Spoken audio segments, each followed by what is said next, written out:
Hi, everyone. Thank you for attending our webinar series today. Today's webinar is on SFC theory and applications. It's going to be provided by DJ Tognerelli. DJ received his bachelor's from the University of Richmond, where he studied analytical chemistry. He's been a chromatography application scientist at JASCO for over 10 years and brings more than 15 years of chromatography experience in a variety of industries.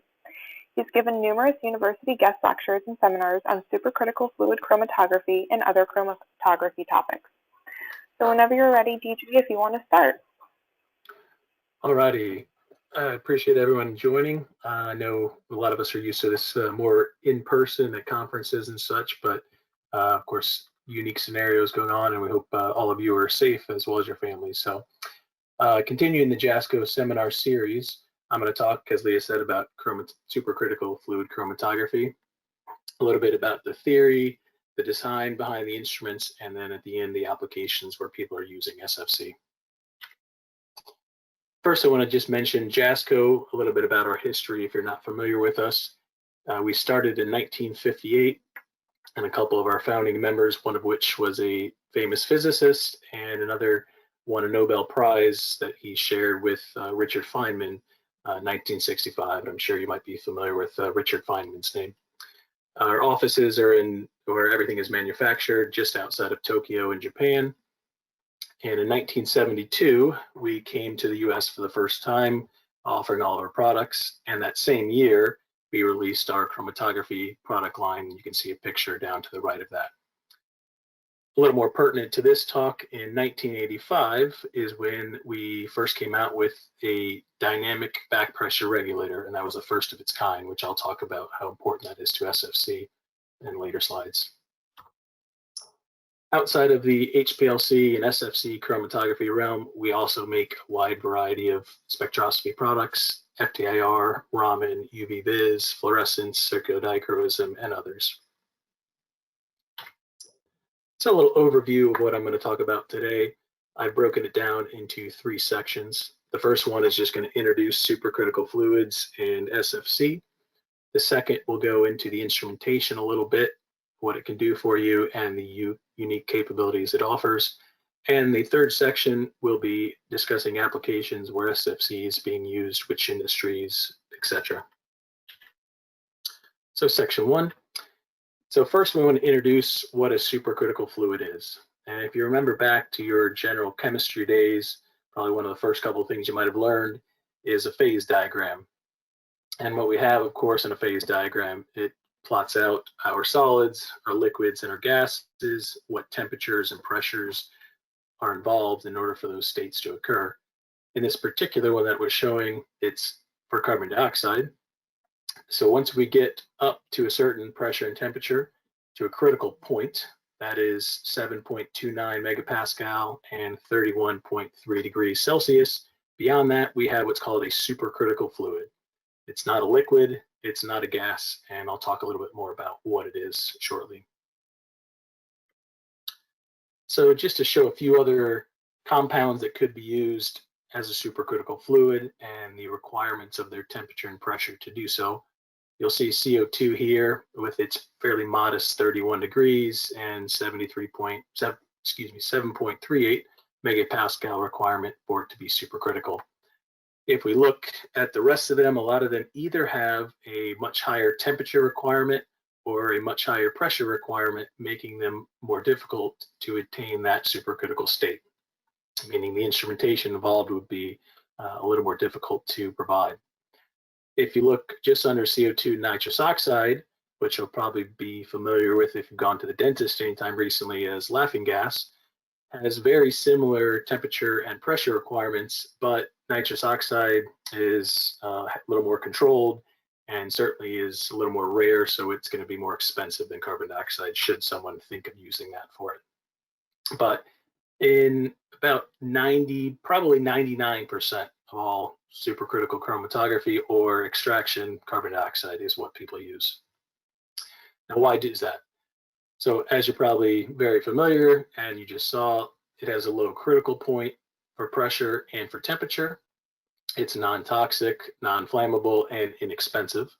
And It, of course, in its natural state is a gas, so it's very easy after it is used for separation in SFC to go back into the gas form naturally as it decompresses. So the waste production is very low. It's environmentally friendly as opposed to many organic solvents that people use for HPLC or normal phase HPLC. And of course, it's used in the food and beverage industry, so it's safe to be used in food and pharmaceutical products. This shows just a visual of what a supercritical fluid looks like. So if we're in a pressurized view cell, on the left here, at a lower pressure and temperature, we have a mixture of a liquid and a gas on the top of CO2.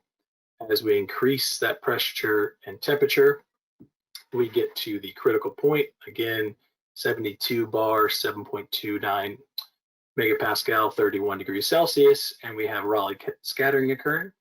And as we get above that critical point, we now have moved into our supercritical fluid. And you can certainly see it visually looks different than the gas and the liquid, and that's again because it's a fluid and not a liquid or a gas.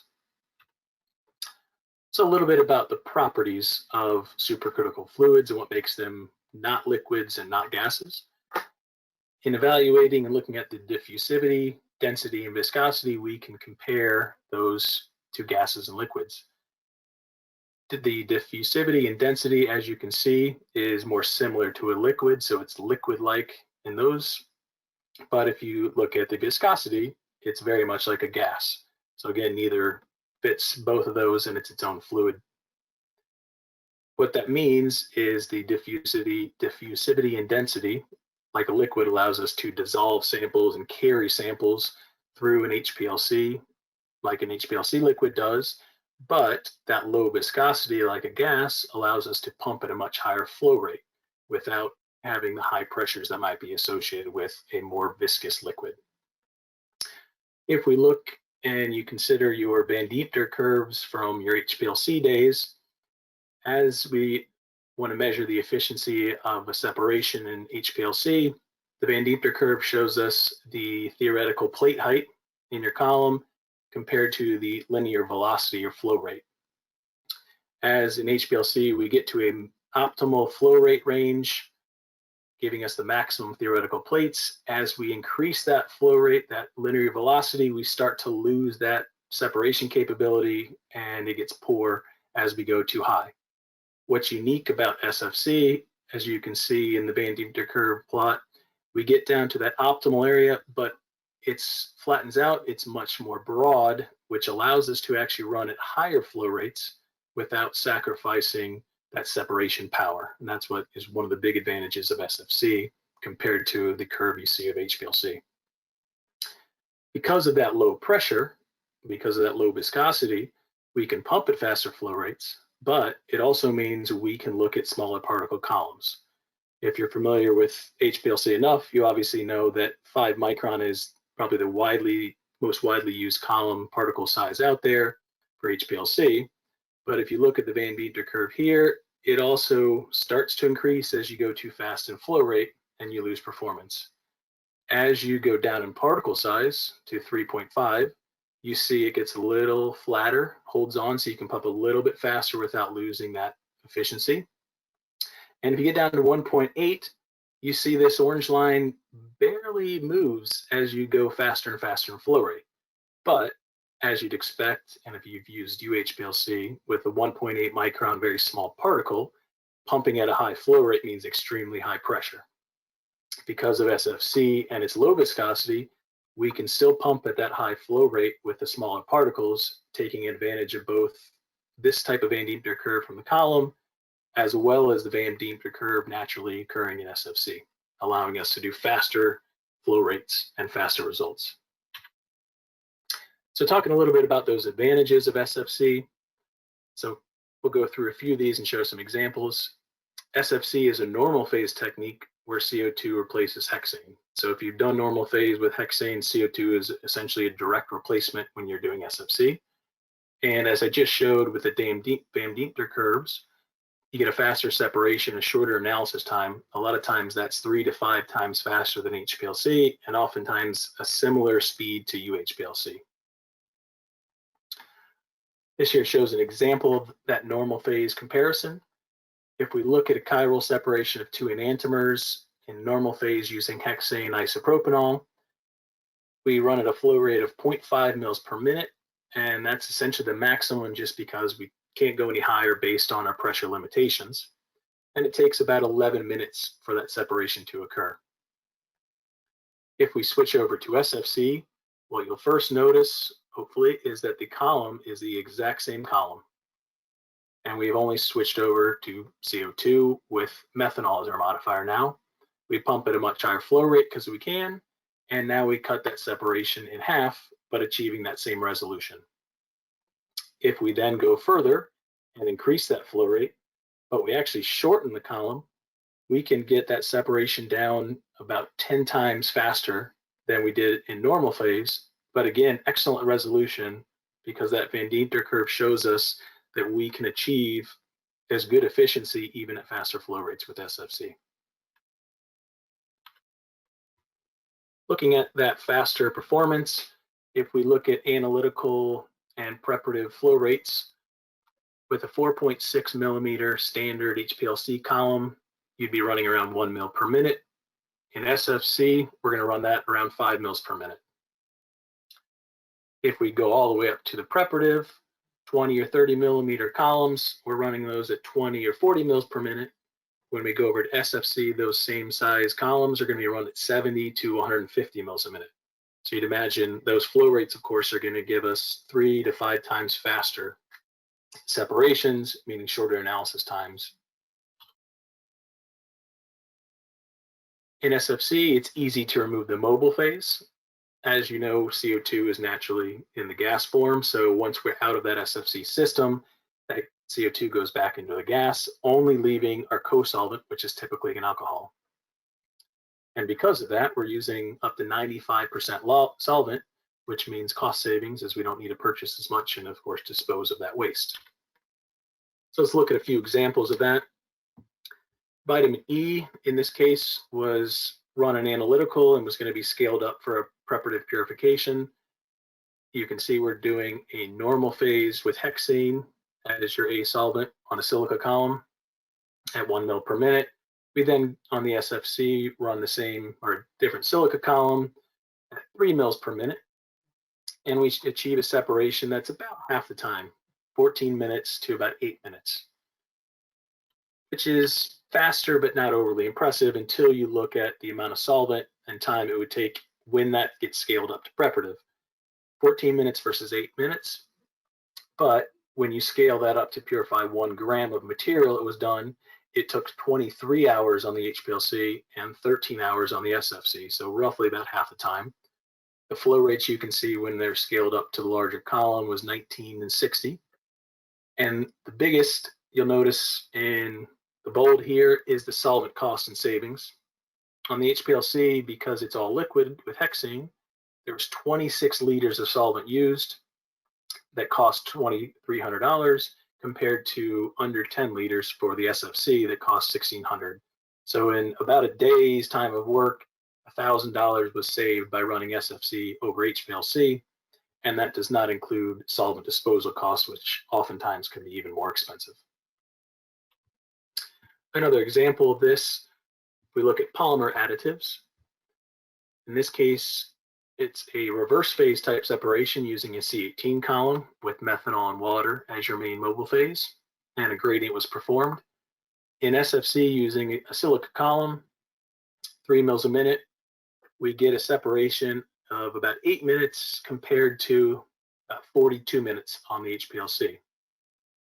Significant time savings, certainly per injection, but when this was scaled up to purification on a 30 millimeter, 3 centimeter prep column, it then took 70 hours to do that purification on HPLC versus 15 on SFC.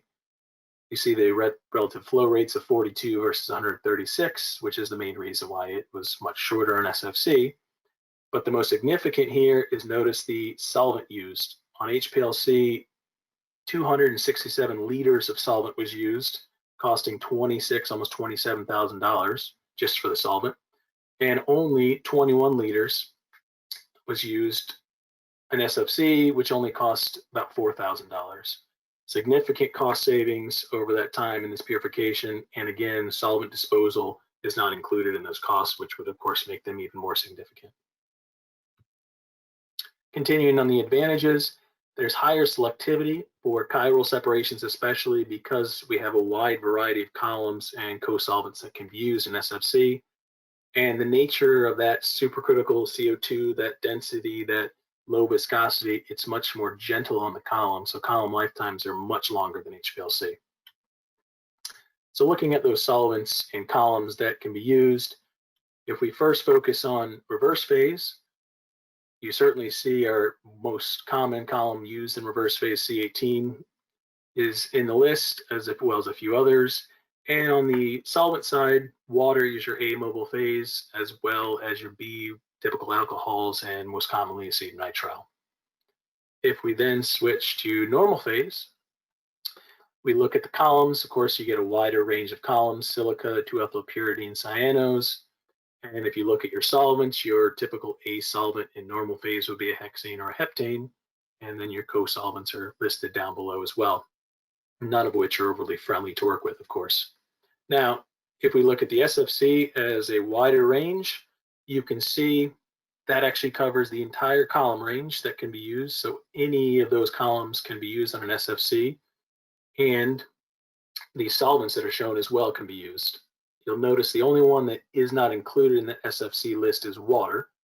And currently there are some research, or there's been some research published that actually shows using water up to 5% in SFC. So there's even the potential for extending that category to apply. And the reason water is not necessarily used or is limited to that percent is when the CO2 expands after the system, that rapid expansion of CO2 gets very cold, and you can have ice formation if you have water in there. But again, those papers have shown less than 5% has been successful. And the last advantage I'll talk about is that similar methodology for SFC compared to HPLC. So the method principles that you are familiar with in HPLC also apply to SFC. You can run gradients, you can optimize those down to isocratic methods. You change your columns, of course, if you need to optimize or change the separation. You can change your solvents, as we showed. And of course, you can add additives, whether those are acids or bases, to change the pH of the mobile phase in order to enhance the separation. One principle shown here, which is certainly the way people are doing method development: if you increase the percentage in HPLC of your co-solvent, if your acetonitrile or your methanol percentage increases, your peaks will elute earlier. SFC is the exact same. As you increase from 10% to 15 to 20, you see the retention time get shorter, just like it does in HPLC. So the methodology behind doing method development in SFC is really no different from what you've done in HPLC. So when would you try SFC? So the first scenario would be when you have structurally similar compounds, and this is certainly where SFC found its place. Chiral compounds are where SFC is being dominated. That's where everybody is using SFC. Also looking at similar degradants and metabolites, and that's because of that efficiency, that column efficiency that we're able to do in SFC, that makes it a superior technique for those kind of compounds. Any compound that would normally be run on a normal phase HPLC, which would typically, as mentioned, is chiral compounds, but others that are run that way would certainly be amenable and probably better used for SFC as the faster results and the greener chromatography of CO2. Polar compounds, if you're running HPLC, if they're very polar compounds, they're going to come out very quickly. They're not going to be retained very well on a C18 column, and thus you're not going to get much information or much separation. Being that SFC is a more normal phase, you certainly would get much better retention of those polar compounds in SFC, so it's a great option to look at when you can't get the retention you need on HPLC. And orthogonality, because SFC is a great separation technique that is certainly different than HPLC reverse phase, and get gas chromatography. When you cannot get a separation to work on some other form, SFC is a great place to look because it offers fast retention times and good efficiency that can overcome some of the others that don't work. On to section 2. So looking at the system itself and some unique capabilities of SFC. So if we look at an HPLC that most of you I'm sure are familiar with, you have 2 pumps pumping if it's reverse phase, water and acetonitrile, they mix together, coming through an auto sampler, which of course picks up your sample and puts it in line of the mobile phase. It then goes to the column oven, where the column does the separation of your peaks onto a detector, in this case a PDA detector. You may have a mass spec detector goes to after that, or you may have fraction collection that it goes to if you're collecting or purifying those compounds.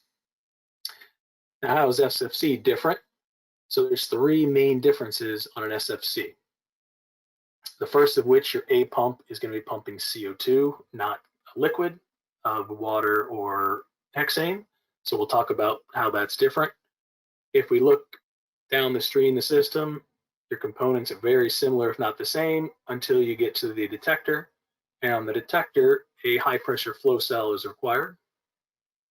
And then the third difference is at the end of the system, there is a back pressure regulator after the detectors that I'll talk about. So that first hardware requirement is the pump. So in SFC, we're pumping a liquid CO2 that typically on an analytical, a lower flow system is going to be from a cylinder that comes from your typical gas supplier. If you're running preparative high flow rates or multiple systems, you may have a bulk CO2 system that provides liquid CO2.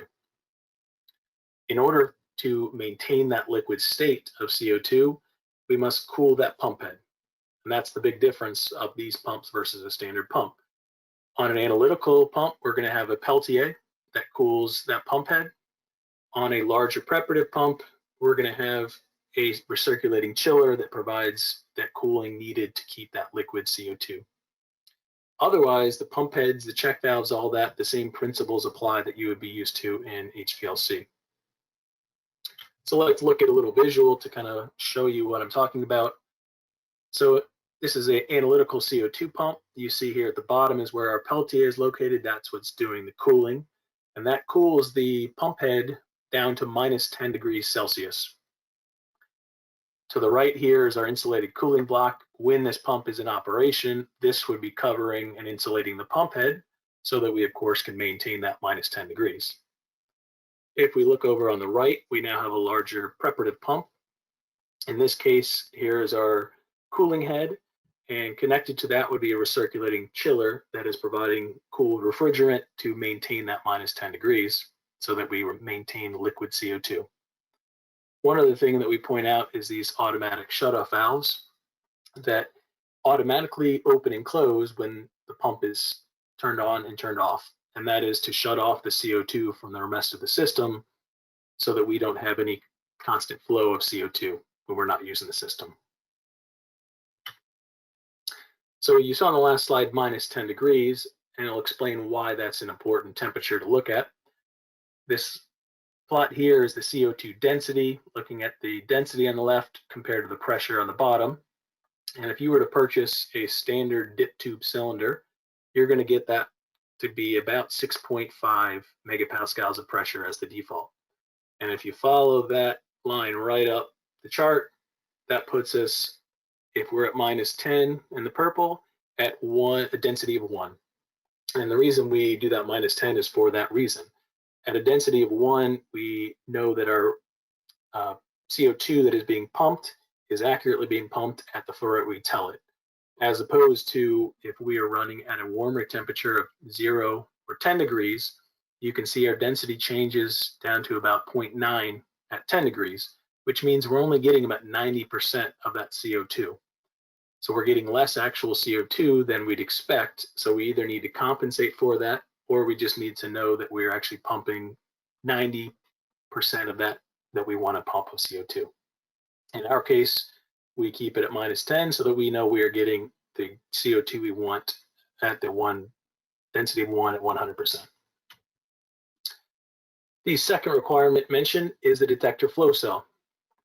In HPLC, of course, the column is what generates the pressure. As your pump sends your mobile phase into the column, all the pressure remains between the column and the pump heads. After the column is all low pressure. So that flow cell in the detector after the column does not need to withstand any high pressures. However, in SFC, there is that back pressure regulator that is at the very end of the system. And that back pressure regulator is what keeps that CO2 supercritical. And thus, it's restricting and keeping the pressure throughout the system. So even after the column, all the way to the back pressure regulator, we have high pressure. And thus that flow cell needs to be a high pressure flow cell that can withstand the pressures you're running in SFC. Outside of that, the detector itself is identical. It's just the flow cell that's different.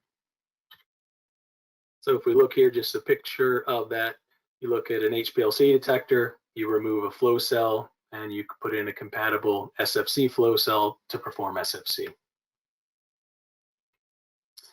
When SFC first started in the late 80s and early 90s, the sensitivity was a big question because mixing capabilities of that CO2 and co-solvent was not great, and there was other factors in the SFC production at that time that contributed to higher baseline noise, and thus sensitivity would suffer. Nowadays, improvements have been made on mixing and other features, and you can see in this example here of the fluoropropane test at 0.05%. Our baseline noise, this is 1,000 microvolts, so micro AU. That's only 0.1 millivolts of signal for the baseline. So a very small bounce in the baseline, allowing us to get very good sensitivity on SFC, certainly that like HPLC. So the previous scenario where SFC in the old days was not as sensitive is no longer valid. As far as detectors themselves, because of that flow cell, we're able to run virtually all the same detectors that HPLC can do, with a few exceptions. You certainly can do UV vis, photodiode array, fluorescence, circular dichroism, some of the split detectors, FID, ELSD, mass spec, and there's some others that are used in SFC. So it's a wide variety similar to that of HPLC when you're looking to analyze different components. So the third hardware requirement that mentioned, which is probably one of the most significant and important in the system, is the back pressure regulator. That's what maintains that pressure required in order to maintain that supercritical state of CO2. If the performance of that is fluctuating, that pressure is varying, is not reproducible, your separation is going to suffer from it, which will show. If you remove that back pressure regulator from the system or just open it so it's not restricting, you'll be using it just like HPLC. This is a visual of that back pressure regulator. That restrictor allows the flow to come in. There's a very finely controlled gap that maintains that pressure, gives the resistance back to the system to keep it supercritical, and when it sneaks through, you have it go down to the waste. And it's very critical that this, as I mentioned, is reproducible and stable. It's also important that it's dynamic, as mentioned. If you are running any sort of gradient in HPLC, you certainly know as you increase or change your percentage of solvents, your pressure changes. Same thing with SFC. If you're running a gradient, the more alcohol you add, less CO2, the pressure increases. If your back pressure regulator is not dynamic, it's not going to adjust for that pressure change, and you're going to have poor reproducibility when you try to run those methods again. Looking at that performance itself, as you'd expect, if the BPR is working very well, you're going to see a very low retention time RSD. Whether it's gradients, isocratic, whatever conditions you're running, you're going to see very good reproducibility. And that's why that back pressure regulator is so important. Looking at preparative chromatography. So in a system on the preparative, just like in HPLC, you can scale up. You use the same equation you would looking at the preparative column ID you're going to from the analytical column ID you started, and you can easily calculate the preparative flow rate you should use, just like in HPLC. You would use that in the system. You should get an equivalent separation. The only difference in preparative, besides those three things previously mentioned, is once you get to the fraction collection. In HPLC, of course, it's only liquid, so that liquid is just going to drop into a collection vial. In SFC, of course, we have that CO2. And that CO2, once it gets past that back pressure regulator, is going to want to expand into a gas very rapidly, but we want to control that. If we don't control that rapid gas expansion, we're going to have really a mist or a spray of CO2, which of course is going to spray our sample and spray our co-solvent all over the place, and we're going to get very low recovery. So to combat that, in SFC, there is a cyclone separators used where our total flow, CO2, solvent, and sample comes in, gets cycloned around the inside of our fraction vial, which keeps our liquid and our sample on the side, and the CO2 slowly separates from that liquid and is vented out the top. With that type of cyclone separation occurring for the gas and liquid, recoveries are 95% or higher in SFC, just like you'd expect in a full liquid HPLC. So you're not suffering by any means on the recoveries. So some unique capabilities that I'll mention in SFC. I mentioned the back pressure regulator and how important it is, and this is a great example why and how that performs. If we were to run the exact same separation, same flow rates, same column, same samples, same percentages of CO2 and co-solvent, but just change the back pressure.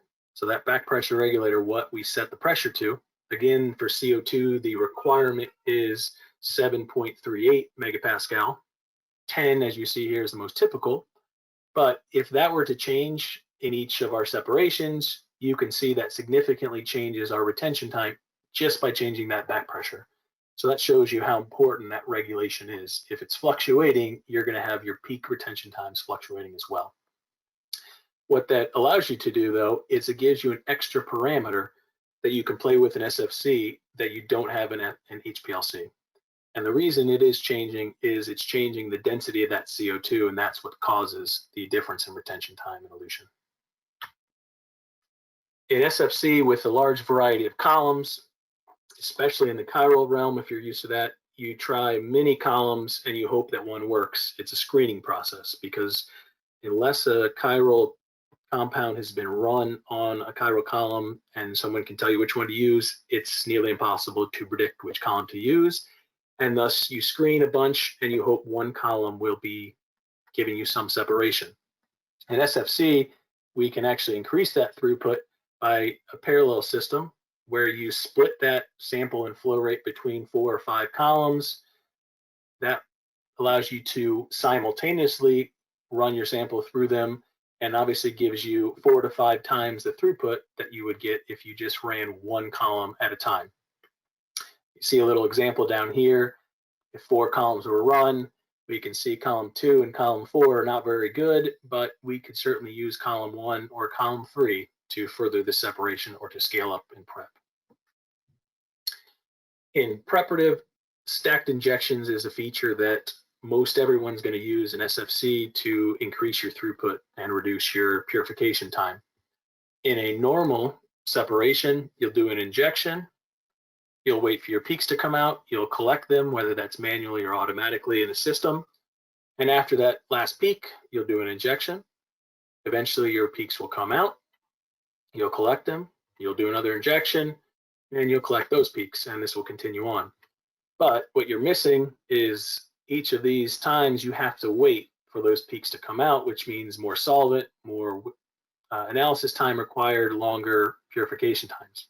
So what stacked injections allows us to do is we do an injection, and instead of waiting, we do another injection, we do another injection, and we start stacking these, as you can see, and we still are able to collect pure peaks, but we don't have this delay or dead time in between each injection. So that significantly reduces our total purification time, which is going to save us time, money, and be more productive.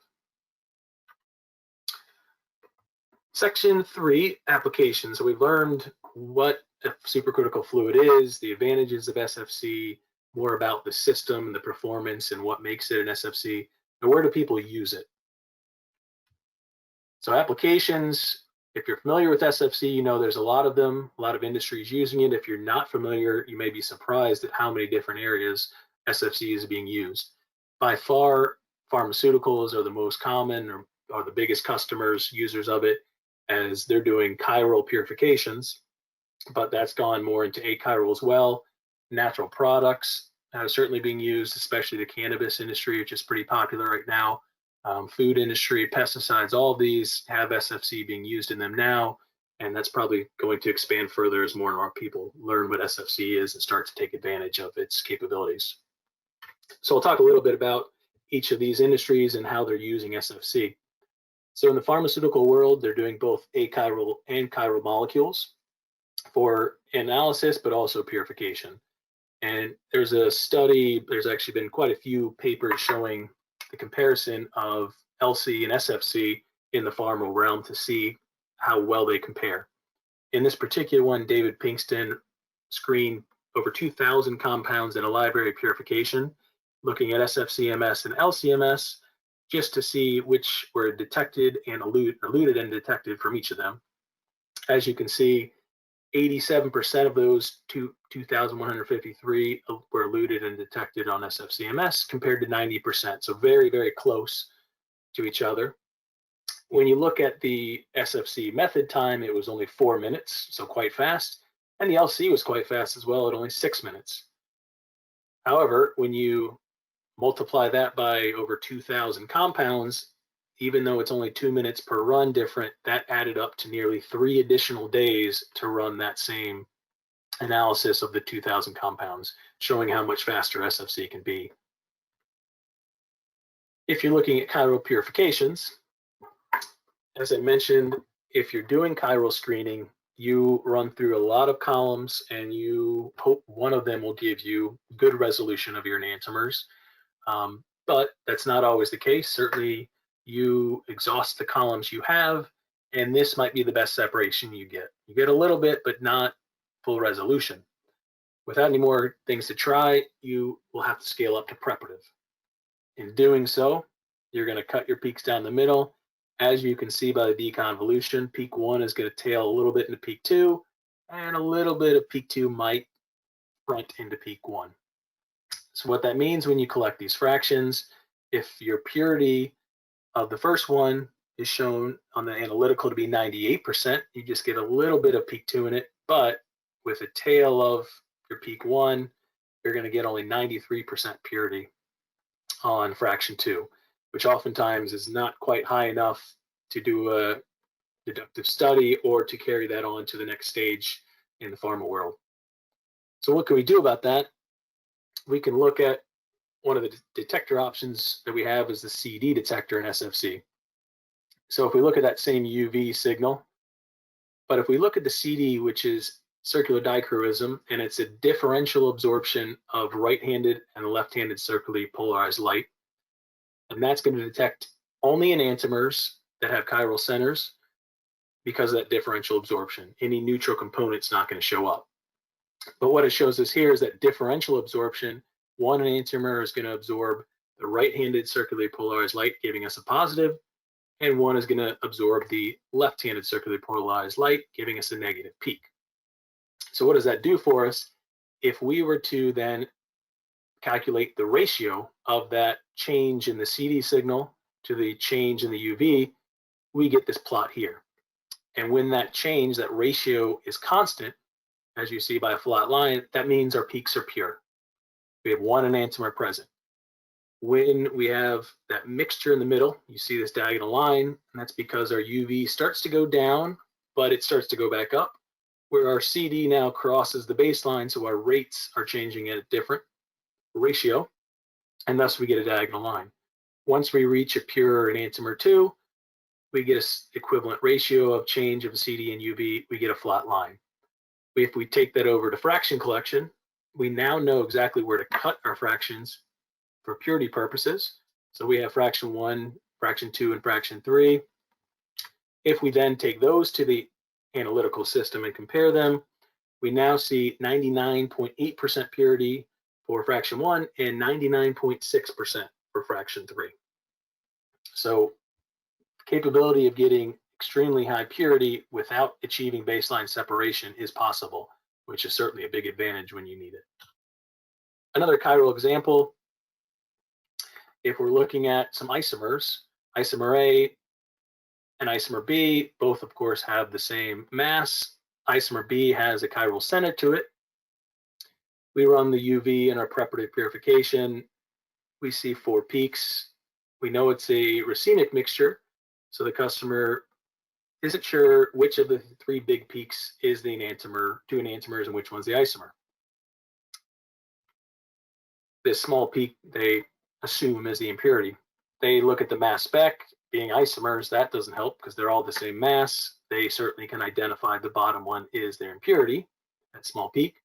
The CD detector, because of that differential absorption, is going to show you that your actual enantiomers are the last 2 peaks and confirms that those are the 2 you're interested in, and you at least can collect the isomer as a pure one if you need to.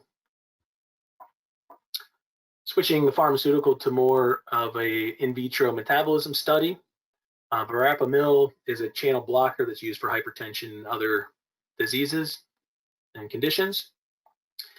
The sample prep is on the right. For the sake of time, I'll not read through each of the details, but they ran a couple of different concentrations to look at what metabolites might occur after the sample has been in vitro.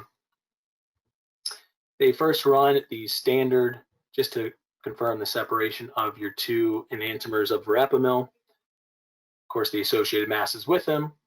They then analyze the sample.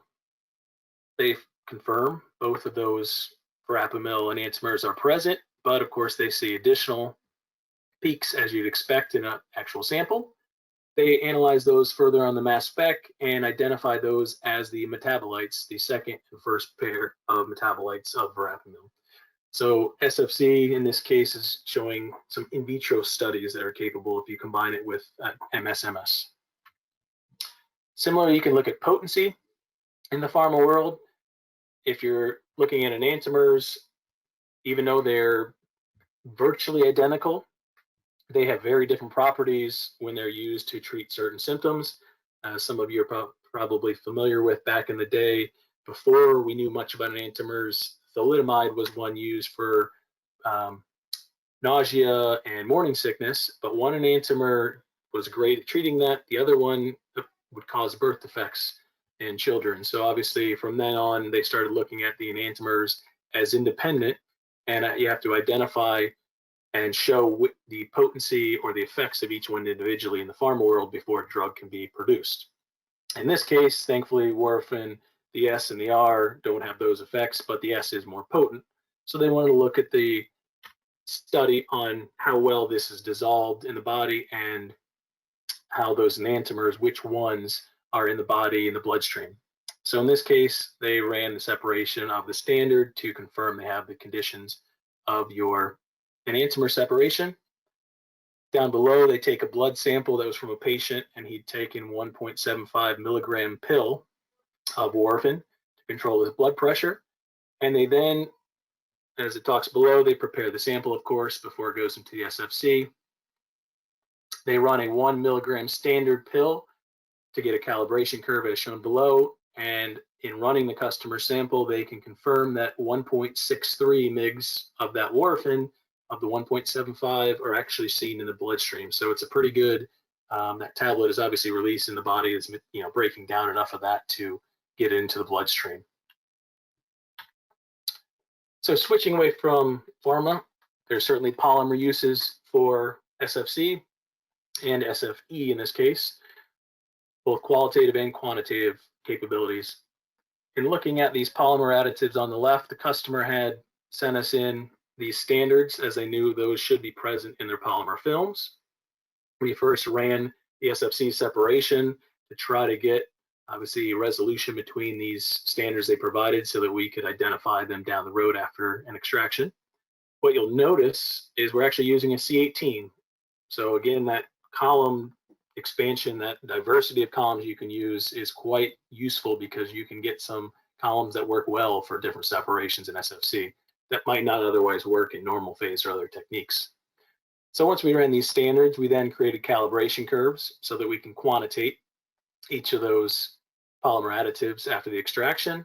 And we also did a qualitative building of a spectral library so that each of these standards we could identify and make sure that each of our components were in that polymer film. The extraction was performed. Conditions here on the left, only about 10 minutes long.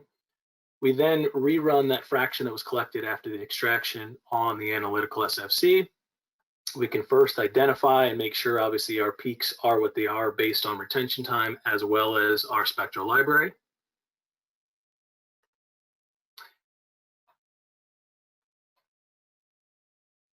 Having some technical difficulty there. Don't know why it's doing that. And what we can confirm is the percentage of each of those polymer additives in the film at the percentages you see, as well as their identity. Moving on to petrochemicals, olefin analysis. So ASTM D6550 is used for olefin quantification in SFC. That's done looking at the saturates, the aromatics, and then the olefins here. You can see the different percentages. Typically, you're going up to 25% olefins, but all the way down to 1% needs to be determined. You can see the different percentages here. From that, we then generate a calibration curve so that we can use that to determine the percentage of olefin in our unknown samples.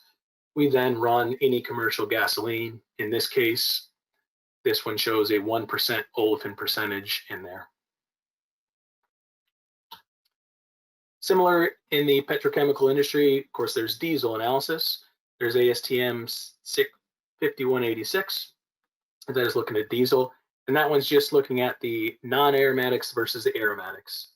On the left is the criteria for achieving the resolution needed to be approved for this ASTM method, showing the standards you run.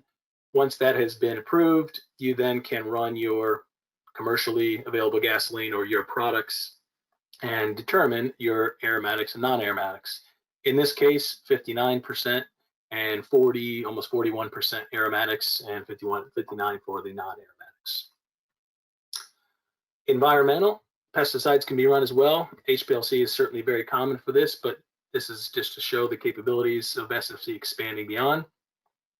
We're looking at pesticides. The US and Europe have requirements of more than 1,000 pesticides be less than 10 ppb to be acceptable in products. This first little chromatogram shows the UV detector. As you probably would have guessed, sensitivity is not enough. We can get down to 1 ppm, which of course is not anywhere near where we need to be for detection. You combine the SFC with a mass spec, and you now see those same pesticides on the mass spec getting us down to 2 ppb. So well within that limit of detection that we need to detect them. And the bottom one shows the addition of additional pesticides and showing the sensitivity that you're capable of getting with SFCMS. Other environmentals, polyaromatic hydrocarbons. If you look here, this is showing the UV detector compared to a fluorescence detector. And again, sensitivity in environmental is the key. If you're looking at these 16 different pHs, you need 2,500 picograms just to detect them. When you switch to a fluorescence detector, which of course is much more sensitive, on the SFC, we can now get down to 25 picograms, and you still have quite significant peaks. If we focus then on anthracene, you can see we get that down to a much lower number of 26 femtomoles of detection on the fluorescence. So you can get some very sensitive results on the SFC when you combine it with that fluorescence detector. And the last application, certainly not least, and probably one of the most popular these days, is cannabis. So most people are looking at potency and purification, a lot of times either purifying CBD, or if they want to purify the individual cannabinoids and create standards, SFC is a fantastic tool for it. And we have a lot of customers out there doing this. The potency analytical at the top is a 10-minute run showing the separation of 10 different cannabinoids. You can see the direct scale up would be easy enough with a great resolution to purify all 10 if you really wanted to, or you can optimize the separation a little bit further if you want to focus on CBD, which is one of the popular ones nowadays to be collected. If we go down to the bottom, we can even improve that potency separation with a mass spec. We alter the method slightly, we can actually add 3 more cannabinoids, and we can do this in under 3 minutes, which is quite quick to say the least when it looks at potency and depending on the number of samples you're running. In this case, you still get almost baseline resolution of most of these in under 3 minutes, which is pretty impressive in that short amount of time. I hope that that kind of gives you an overview of SFC, where it's being used, what its advantages are, and how you might be able to use it in your lab if you aren't already. I want to mention that we have more upcoming webinars in this series. The next one will be next Tuesday, the 26th, at the same time, on FTIR microscopy by Dr. James Burgess. And following that will be Tom DeFilippo doing another chromatography talk on chromatography detectors. On our website, we have lots of ebooks and tips and tricks posters that can help with ROM and fluorescence, FTIR, CD, and chromatography. And we also have a knowledge base that has over 1,000 different publications in journals and other places from customers out there doing research that might help you find applications that you're looking to do or that you've done in your lab that might optimize those or improve those. With that, say thank you for attending, and I'm happy to answer any questions. All right, let's see here, getting a few questions coming through. All right, so let's start addressing some of these, appreciate it. So additives is one of the questions. What additives are typically used in achiral SFC? So in SFC, that's a great question. CO2 is somewhat naturally acidic. So the acidic additives you might normally see in HPLC, like TFA or formic acid, are not as often used, especially in the pharma world. And more often they're using bases like DEA or triethylamine. A lot of times that's because basic pharmaceutical compounds, but it really depends on what you're looking at. I've done a little bit of work on proteins and peptides, and in that case, TFA was a great thing to use in trying to separate those, and it made a huge difference. In the industrial scale up, depends on, I guess, really the size and what you're looking to do. In our case, we go up to 30 to a 3 cm or 30 millimeter ID column. You could maybe get to a 5 millimeter, 5 cm column on our preparative system. That's kind of the largest scale that we go to. There are certainly other companies out there that are for larger systems, more for pilot or processing scales. But that's kind of depends on what you're looking to do and what scale. Principally, they wouldn't really be any different, just obviously much larger systems, frankly. Let's see. So can you please discuss placing the mass spec upstream from the BPR or downstream from a makeup pump? So in SFC, the reason for upstream of the BPR is to really control the split ratio a lot of times. If you have it after the BPR, certainly in a preparative setting, you're going to need the BPR, you're going to need the mass spec to be before the BPR to split only a small percentage, so that you obviously have majority of that going to the fraction collector, so you get a high recovery.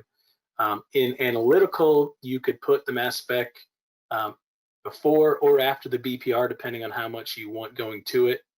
If your samples are more concentrated, you may not want to go directly into the mass spec, but there's certainly cases where you could. So it just depends on your application, whether it's analytical or preparative, and what your compounds and concentrations are. So let's see, bench footprint requirements for analytical SFC and kind of the CO2 that's supplied to it. So if you're using a cylinder, which can be used for really any of our systems going all the way up to preparative, if you're using a cylinder, you're going to certainly want to have multiple cylinders in preparative because you're pumping at higher flow rates. If you're running at a typical 100 mils a minute on a preparative and you're running a cylinder, you're going to get maybe 3 to 4 hours before you have to replace that cylinder. So if you have multiple is the way to go, but a bulk system is going to be better for prep. Where that's placed, You need, because you don't want that CO2, because it's provided from the cylinder in a dip tube, it's coming out as liquid. If you have the cylinder too far away from it, the natural environments of the room are going to slowly warm that tubing, or excuse me, warm that CO2 up as it goes from the cylinder into the tubing over to the system.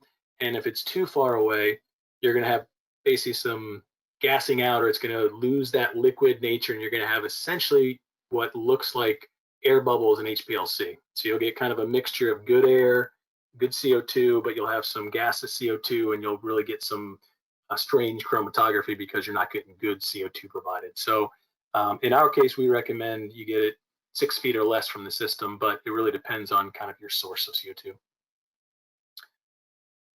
What CO2 grade? Really depends on, I guess, what you're running. Obviously, if you're not in any kind of controlled area, then you have a lot more flexibility. But food grade or anything better than that would be fine. So it's not too specific. You certainly don't want overly low grade, below food grade, if you can get that, because more precipitants and whatnot, it's like getting a dirty solvent and introducing that into the system, as it will cause other problems. But food grade or better is what we recommend. What are the smallest diameter columns that have been used in SFC? We have used, I believe it was a 1.7 micron column, and in that case, I think we were up near our pump pressure limit, to say the least. We might have had to reduce the flow slightly to stay within range, but it was interesting because of the low viscosity of CO2 on that 1.7 micron column. We were able to run at almost full capacity on an SFC, and a typical SFC pressure-wise is very similar to an HPLC. It does not have the pressure requirements, or doesn't need the pressure requirements of a UHPLC, so you can run a UHPLC column optimally on an SFC at those flow rates without that high pressure of the UHPLC type pumps. Thank you guys for all your questions. That's about it for our webinar today. The webinar and the PowerPoint slides are going to be available on our website, jascoinc.com, and we'll also be sending out an email later today or tomorrow with the links for them as well. So thank you guys for tuning in, and enjoy the rest of your day. Thanks, DJ. Thank you. Thanks for attending, everyone.